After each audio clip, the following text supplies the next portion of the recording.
Itulah para jamaah kaum muslimin wal muslimat rahimakumullah. Naya tilu acara ngaranan anak make ngaran nu bagus minimal tafaul. Kadua tuturkeun Kangjeng Nabi sebab Kangjeng Nabi uswatun hasanah.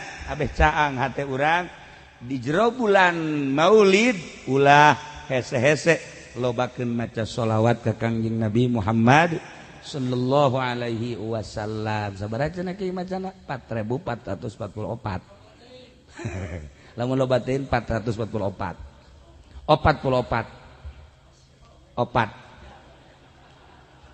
Pikun teh mah geus kitu mah. Kolot kitu opat doang. Siapkeun tasbihna maca sholawat. Sholawat nu mana cenah kiai? Nu urang resep mun jiat resep eta berarti akur. Nariyah nu resep nariah akur henteu cenah teh akur teh mah Ibrahimiyah nu sok dipake salat datang ka fil alamin innaka Hamidum Majid panjang teuing cenah kiai shalawat istighotsah salat wassalamu ala nabiyyina alika wa yasidiyar sulagi tisarian bisa eta ge panjang keneh cenah kiai shalawat adrikni assalatu wassalamu tuh jadi ngomong neuleukeun we kumaha cenah adrik lati-lati tah atawa Allahumma sholli ala sayyidina Muhammad wa ala ali sayyidina Muhammad eta bae insyaallah urang ke di akhirat maut di akhirat langsung loba sholawat beungeut katempo ku Kangjeng Nabi ya Allah ya Rabbi pende kade cak Kangjeng Nabi kajin cak Kangjeng Nabi salat teu bagus ya tapi kadeleuna beungeutna herang amat ya urut naon di herang ku Kangjeng Nabi ditanya ieu bangunna lain herang sholawat cenah ieu mah ieu herang hutang cenah ieu mah ieu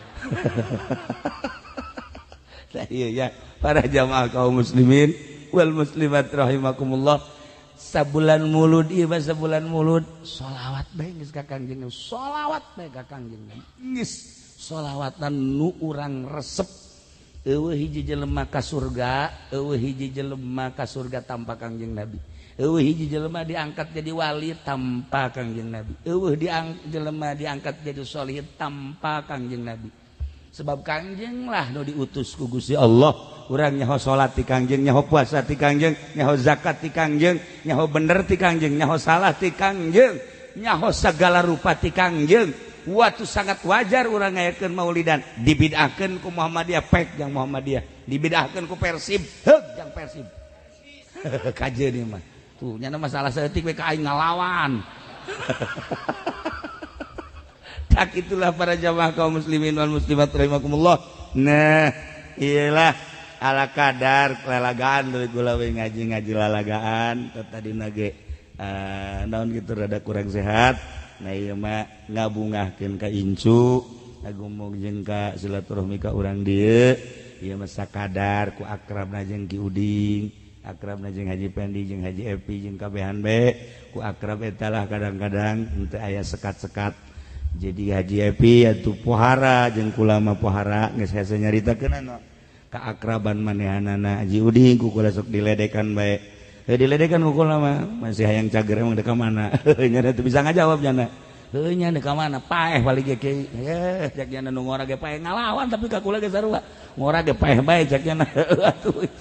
Nah ieulah ala kadar jang itibar hate malam ieu urang ulah jadi manusia infoten iman kira-kira ketika tersep jeung teu betah jeung teu ngeunah ibadah berarti iman urang infoten disadiakeun pondok pesantren diputat diketos di berbagai-bagai daerah jeung kampung mana nu ngepas jeung urang supaya iman urang bisa mawa urang ke arah nu bener sebab urang bakal maot ketika maot dunia kabeh ditinggalkeun segala rupa ditinggalkeun nu milu ke jero adalah amal perbuatan bagus kanyahoan bagusna jore karasa jorena wa may ya'mal misqala dzarratin khairan yarah wa may ya'mal misqala dzarratin syarran yarah seberapa lain di dunia lain di akhirat bae teh kos kitu di dunia urang amal bagus bakal kapanggih di dunia kene amal goreng di dunia kapanggih di dunia kene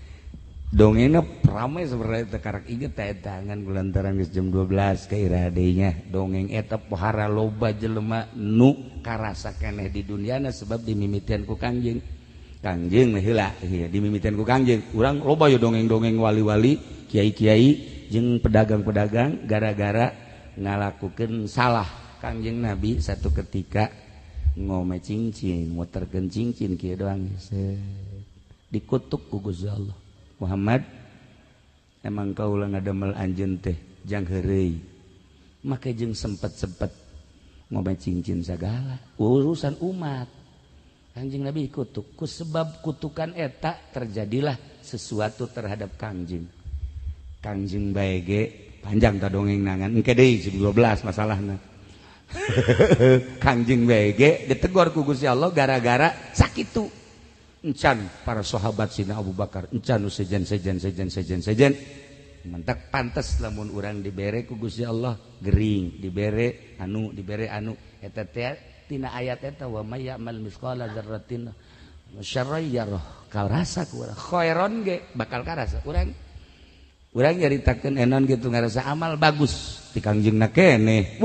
Lamun tadi Kangjeng saleter bisa 1000-an amay ya'mal misqal khairan yarah terus dan segala urang nyaritakeun mukjizat Kangjeng. Masya Allah makin tercengang makin tambah iman tercengang tambah iman geus puguh ka Kangjengna ieu ka para kakasih Allah lagi luar biasa. Nah ieu mah dicukupkeun sakieu ala kadar jang sakadar itibar empo caangkeun hate urang nya ulah jadi impoten iman urang asupkeun diri urang ka majelis taklim ka pondok pesantren dengekeun ngaji asupkeun ke jero sanubari pake setik supaya urang kabehan husnul khotimah. Urang doakeun orok nu tadi mudah-mudahan panjang umur dijadikan jelema anu solihah kitu keneh urang kabehan mudah-mudahan jadi jelema solihah akhir hayat urang mudah-mudahan husnul khotimah di akhirat urang dihijikeun di bawah bendera Kangjeng Nabi urang Kangjeng Nabi Muhammad sallallahu alaihi wasallam tidak terkecuali ya mah pedagangna pejabatna polisina abrina kabeh mudah-mudahan urang dihampura dosa ku Gusti Allah sakitu bae. Yuk urang ngadoa Allahumma sholli wa sallim ala sayyidina Muhammadin fil awwalin wal akhirin wa barik wa sallim wa radhiyallahu ta'ala an sadatina ashabi sayyidina Rasulillah ajma'in. Allahumma arham ummata sayyidina Muhammad, Allahumma ajbur ummata sayyidina Muhammad, Allahumma aslih ummata sayyidina Muhammad, Allahumma farrijan ummata sayyidina Muhammadin sallallahu alaihi wasallam.